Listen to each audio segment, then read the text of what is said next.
যেকোনো যুদ্ধের game changer হিসেবে মনে করা হয় বিমান বাহিনীকে। যে দেশের বিমান বাহিনীর শক্তি যত বেশি, সে দেশ যুদ্ধক্ষেত্রে ততটাই এগিয়ে থাকে।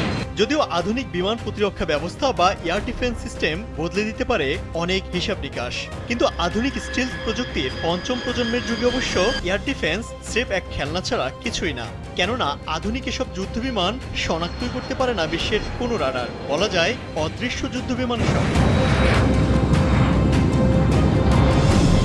ভারত পাকিস্তানের বর্তমান যুদ্ধ অবস্থায় তাই একটি প্রশ্ন সবার মনে, আকাশ শক্তিতে কে বেশি এগিয়ে, কার যুদ্ধবিমান কতটা শক্তিশালী। শুরুতেই দেখে নেই ভারতের আকাশ শক্তি কতটুকু। সামরিক বিমান বাহিনীর সক্ষমতায় বিশ্বের চতুর্থ অবস্থানে রয়েছে ভারত। দেশটির বহরে এই মুহূর্তে 2229টি বিমান রয়েছে, যার মধ্যে 513টি ফাইটার বিমান, অ্যাটাক বিমান আছে 130টি, পরিবহন বিমান 270টি, প্রশিক্ষণ বিমান 351টি, বিশেষ মিশনের জন্য 74টি, হেলিকপ্টার আছে 899টি, আর অ্যাটাক হেলিকপ্টার আছে 80টি। যদিও আধুনিক প্রযুক্তির যুগে এসে যুদ্ধবিমান থাকাটাই শক্তিমত্তার প্রমাণ নয়, বরং কোন প্রযুক্তির আর কতটা আধুনিক যুদ্ধবিমান বহরে আছে সেটাই এখন গুরুত্বপূর্ণ। দেখে নেই ভারত এই মুহূর্তে কি কি যুদ্ধবিমান অপারেট করছে। দেশটির বহরে যুদ্ধবিমানের মধ্যে উল্লেখযোগ্য হল রাশিয়ার তৈরি সুখোই Su-30 ট্যাঙ্কার সি। এই জেটের সর্বোচ্চ গতি 2120 কিলোমিটার। জেটটির ওড়ার ক্ষমতা অসাধারণ। 1989 সালে প্রথম অপারেশনে আসে রাশিয়ার তৈরি এই যুদ্ধবিমানটি। ভারত ছাড়াও রাশিয়া, আলজেরিয়া, ভিয়েতনাম এই মডেলের বিমান ব্যবহার করছে। ভারতের আকাশ শক্তির আরেক নাম MiG-29। এটি একটি চতুর্থ প্রজন্মের যুদ্ধবিমান। 1983 সালে প্রথম সোভিয়েত বিমান বাহিনীর বহরে যুক্ত হয় এই মডেলের বিমান। যুদ্ধবিমানটি উচ্চ গতি, চমৎকার গতিশীলতা এবং যুদ্ধের জন্য উপযুক্ত ডিজাইনের জন্য পরিচিত।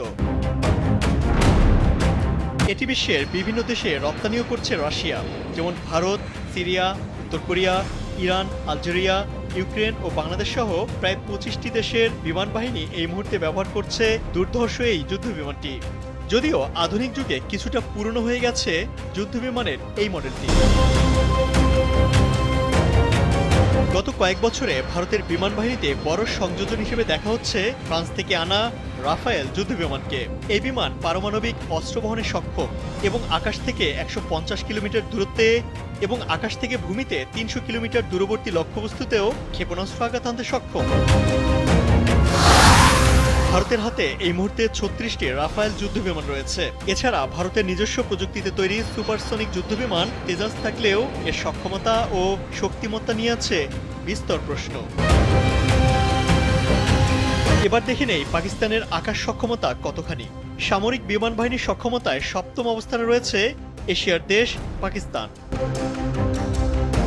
দেশটির বহরে 1339টি বিমান রয়েছে, যার মধ্যে 328টি ফাইটার বিমান, অ্যাটাক বিমান আছে 90টি, পরিবহন বিমান 64টি, প্রশিক্ষণ বিমান 565টি, বিশেষ মিশনের জন্য 27টি, হেলিকপ্টার আছে 373টি, আর অ্যাটাক হেলিকপ্টার আছে 57টি পাকিস্তানের বহরে। বর্তমানে প্রধান যুদ্ধবিমান হিসেবে পাকিস্তানের হাতে রয়েছে F-16। যুক্তরাষ্ট্রের তৈরি এই যুদ্ধবিমানটি প্রতিপক্ষের মনে ভয় ধরিয়ে দেওয়ার জন্য যথেষ্ট। মূলত রাশিয়ার MiG-29-এর সমান প্রতিপক্ষ হিসেবে ধরা হয় আমেরিকার তৈরি F-16কে।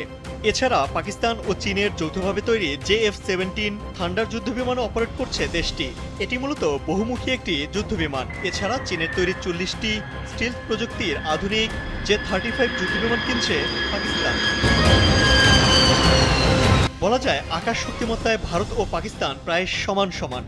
তবে শুধুমাত্র আধুনিক যুদ্ধবিমান দিয়ে নয়, বরং এর দক্ষ পরিচালনার উপর নির্ভর করে যুদ্ধের সফলতা।